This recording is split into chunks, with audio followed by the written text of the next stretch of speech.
So today I want to talk about, I mentioned in one of my previous videos how to be in finance, you need to be in the in crowd where you understand the vernacular and whatnot, but there's actually a more extreme level. So I have two examples that I want to share where there's very clear distinctions between who's in and who's out.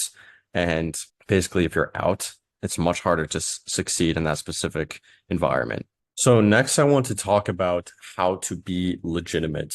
So I talked about how this was the number one reason why people who have checked all the boxes still aren't able to quite get that job. They may have built up resume and have the knowledge and be putting in the work and networking, but they just don't get the positions. Part of the way to how to be legitimate first is have a clean, rehearsed answer to tell me about yourself. Some people might just wing this, but having a clearly rehearsed, that's well-structured answer to this is just shows that the interviewer that, okay, this person has been through interviews before. They understand that this is a requirement. So if you just wing a lot of these things, you might be able to give okay answers, but the interviewer can usually tell between someone who knows, like, okay, they know the typical structure that's used for this and someone who wings it.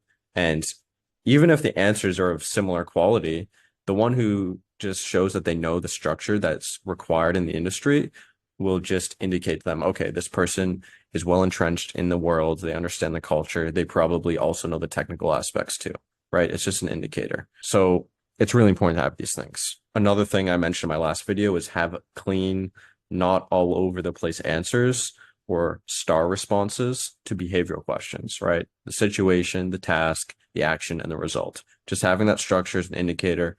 You know about the industry, and you probably will get the other things too, right? You're not a high risk candidate. And another is have clear reasons why you want to work in the industry, the firm, the position, and the location. Have it as opposed to other industries, competitors, or other positions within the firm, because a lot of interviewers like to dig on either one or multiple of these. And sometimes if you can work it into your tell me about yourself, that's good too. If you can give your structure of this is where I grew up, this is the university I attended, and some of the things I did, this is the job that my tell me yourself now lists the job that I started after graduation and sort of some of the things that I focused on within my role. And then sometimes I'll work in, okay, and then after working X amount of time in my job, I realized this is more what I want, which brings me to the application where I found this company and decided to apply or whatever it may be. So you can work them both into your tell me about yourself as well. Another thing is just don't ask about pay or hours ever in an interview. Some people just don't know this. Again, if you do this, it's just an indicator that you're not really, people will say that asking about this shows that you're more interested in the pay or hours than you are about the job. So it's a bad indicator. But in my opinion, what it's really saying is, oh, I don't know proper etiquette in corporate world. That's really what it's saying. So if you ask about these things, they're just going to disqualify you because of that, because they want someone who, if you're dealing with other workplace professionals, dealing with clients, if it's a front-facing role, they want to know that this person has proper corporate etiquette. For example, a friend who was interviewing after college responded to a question about his interest in the company and the position. He was like, yeah, I graduated and I need a job, so I would definitely take this.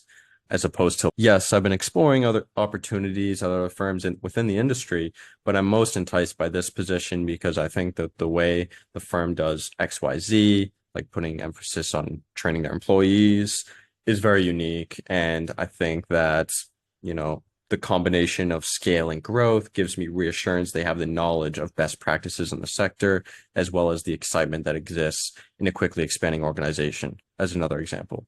And do these just to illustrate that this is your top choice and you're passionate, but don't make it sound desperate or that you're trying to do it because you just need a job. So these are a few things that make you seem legitimate. Another thing, of course, is, as I mentioned before, sending thank you emails. That's just a requirement.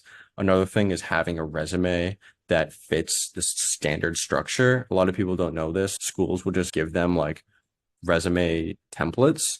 But within finance, there's one specific resume template that pretty much everyone uses. And there's slight variations to it, but they all pretty much look the same.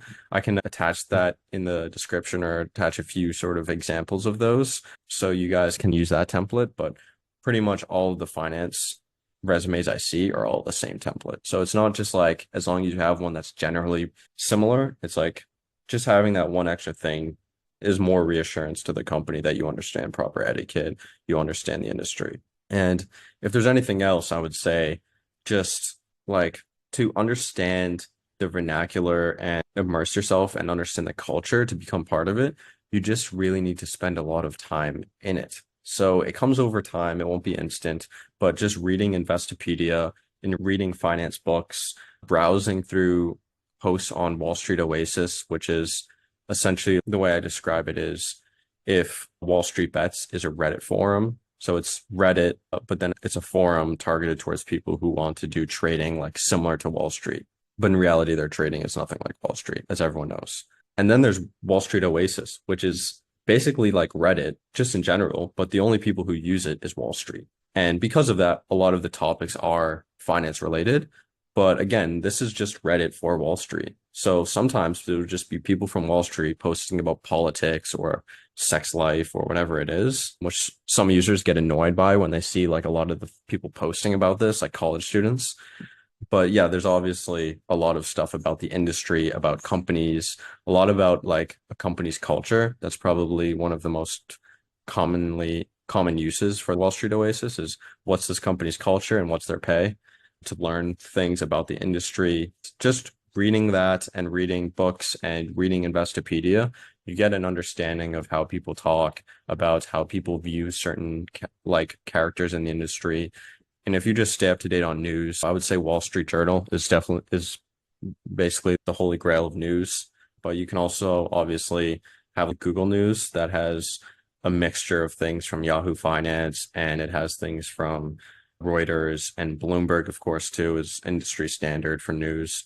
So just understanding all of these and eventually by osmosis, the culture will eventually rub off on you and you'll understand it and you'll understand what it is to be legitimate and talk in that way that reassures the interviewers that you know what you're doing. You're not a high risk candidate.